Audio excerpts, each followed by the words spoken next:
आसमनात गुरु शिष्याचं पवित्र नात गुरुचरणाची आस मनात गुरु शिष्याचं पवित्र नात गोरक्षाची गुरुभक्ती कशी जाईल वाया गोरक्षाची गुरुभक्ती ही कशी जाईल वाया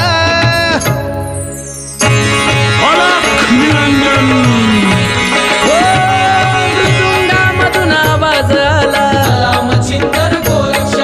मृदुंगामधून आवाज आला हे मृदुंगामधून आवाज आला